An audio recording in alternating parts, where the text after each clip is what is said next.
राधे राधे, जय श्री कृष्णा। मैं सीमा सिंह, सीमा creation hub में एक बार फिर से आपको बहुत बहुत स्वागत करती हूँ। साथियों, जब मैं छोटी थी तो नानी जी कान्हा जी को भोग लगा रही थी, तो मैंने नानी जी से पूछा था, नानी जी हमें भोग कान्हा जी को किस तरह से लगाना चाहिए। तो मेरी नानी जी ने मुझे कहा, एक चीज़ है जो हमें भोग में हमेशा रोज़ जब भी हम भोग लगाएं शामिल करनी चाहिए। और हमारे लड्डू गोपाल जी को एक चीज़ बहुत प्रिय है। तो मैंने कहा, कौन वो चीज़ बताओ ना नानी जी मुझे। तो उन्होंने मुझे कहा, ठीक है, मैं तुम्हें ये कहानी के रूप में सुनाऊंगी जिससे तुम्हें आजीवन याद रहे। साथियों, मुझे मेरी नानी की वो कहानी हमेशा याद रहती है। वो कहानी मैं आपके साथ शेयर करूंगी। आगे हम जानेंगे वीडियो में कि वो कौन सी चीज़ है जो हमें कान्हा जी के भोग में ज़रूर से शामिल करनी चाहिए।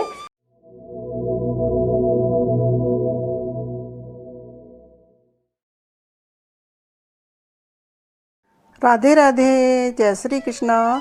साथियों, मेरी नानी जी ने मुझे बताया था कि जब हम कान्हा जी को भोग लगाएं तो जो हमारे घर में बनता है हम उसका ही कान्हा जी को भोग लगाएं।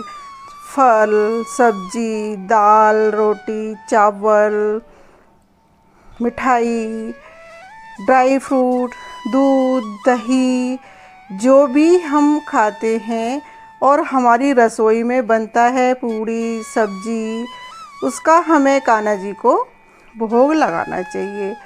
लेकिन हमें विशेष ध्यान रखना है कि हमें लहसुन प्याज का कान्हा जी को भोग नहीं लगाना है। जो भी सात्विक भोजन बनता है, जो सात्विक भोजन होता है लड्डू गोपाल जी को, आप ड्राई फ्रूट लड्डू जो भी आप खाते हैं, जो भी रसोई में बनता है, वो हमें कान्हा जी को भोग लगाना चाहिए। और वो कौन सी चीज़ है जो हमें भोग में ज़रूर से शामिल करनी चाहिए, उससे पहले मैं आपके साथ एक कहानी शेयर करूंगी। प्राचीन काल के समय की बात है कि एक जालंधर नाम का राक्षस था। उसकी शादी वृंदा नाम की औरत से हो जाती है। जो वृंदा थी वो विष्णु भगवान की परम भक्त थी, तो वो विष्णु भगवान की बहुत पूजा करती थी। जालंधर एक राक्षस था। वो बहुत उपद्रव करता था, पृथ्वी पर सबको परेशान करता था, और यहाँ तक कि वो देवताओं को भी उसने बहुत परेशान किया। सारे देवलोक में हाहाकार मचा दिया। तो सारे देवता मिलके ब्रह्मा और महादेव को भी साथ में लेके विष्णु भगवान के पास जाते हैं और उन्हें अपनी पीड़ा सुनाते हैं। तो विष्णु भगवान जी को जब अपनी पीड़ा सुनाते हैं कि जालंधर ने बहुत उपद्रव मचा रखा है, चारों तरफ त्राही त्राही हो रही है, तो अब क्या किया जाए। विष्णु भगवान जी ये जानते थे कि वृंदा नाम की जो स्त्री है वो मेरी परम भक्त है, और जब तक वो पतिव्रता स्त्री थी वो, तो जब जालंधर युद्ध पर निकलता था तो वो विष्णु भगवान की पूजा करती थी, जालंधर की विजय के लिए, अपनी पति की विजय के लिए। तो विष्णु भगवान जब किसी का पाप अति ज़्यादा बढ़ जाता है तो भगवान को कुछ तो करना पड़ता है उस पाप को कम करने के लिए। तो विष्णु भगवान जी भी वहाँ पर जालंधर का रूप रख के वृंदा के महल में घुस जाते हैं। जब वृंदा विष्णु भगवान की पूजा कर रही थी तो वो देखती है कि जालंधर घूम रहा है, तो वो पूजा संपन्न करके खड़ी हो जाती है। तो इस तरह से उसकी पूजा जो चल रही थी विष्णु भगवान की, वो टूट जाती है। और जब उसका ध्यान पूजा से हट जाता है तो सारे देवता मिलके जालंधर का वध कर देते हैं।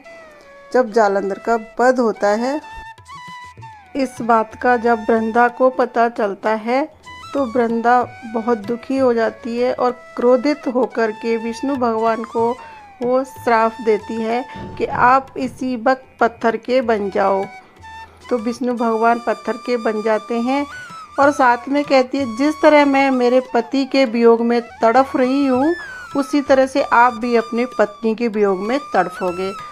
तो अयोध्या में श्री राम भगवान ने जन्म लिया था, तो वृंदा के शाप के कारण वो अपनी पत्नी के वियोग में तड़फे थे। और जो विष्णु भगवान हमारे पत्थर के बन गए, तो वहाँ पर शालिग्राम भगवान हमारे प्रकट हुए। शालिग्राम भगवान को आज हम सब घरों में रखते हैं, तुलसी में पूजा होती है, हर घर में शालिग्राम भगवान की पूजा होती है। तो जब वृंदा अपने पति के साथ सती हो जाती है और सती जो हो जाती है, उसके बाद उसकी जो राख होती है उसमें से एक पौधा निकलता है। तो विष्णु भगवान उस पौधे को तुलसी का नाम देते हैं और वो वृंदा से कहते हैं कि आज से तुम हर घर में पूजी जाओगी, तुम तुलसी का पौधा बन गई हो। और विष्णु भगवान साथ में तुलसी से ये भी कहते हैं कि जो भी मुझे भोग लगाएगा, अगर वो बिना तुलसी के भोग लगाएगा तो मुझे वो भोग स्वीकार नहीं होगा।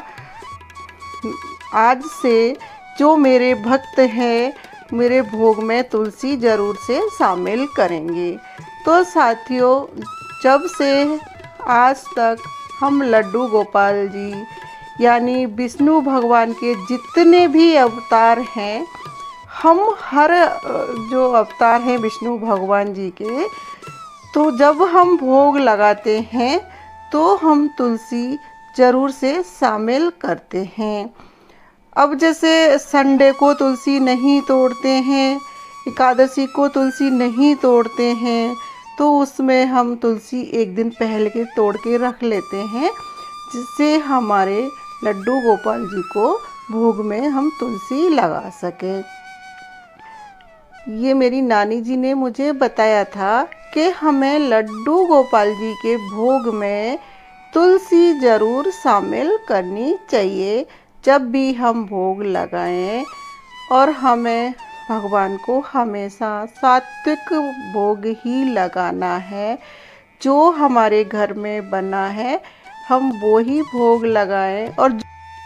और हमारे घर में जो बाज़ार से मिठाई आती है उसका हम कान्हा जी को अवश्य भोग लगाएं, जिससे वो हमारे खाने लायक बन जाए, अमृत बन जाए, प्रसाद बन जाए। तो हमें कान्हा जी का इस तरह से भोग लगाना चाहिए। साथियों, जब हम कान्हा जी को भोग लगाते हैं, तुलसी का पत्ता ज़रूर से भोग में रखना चाहिए।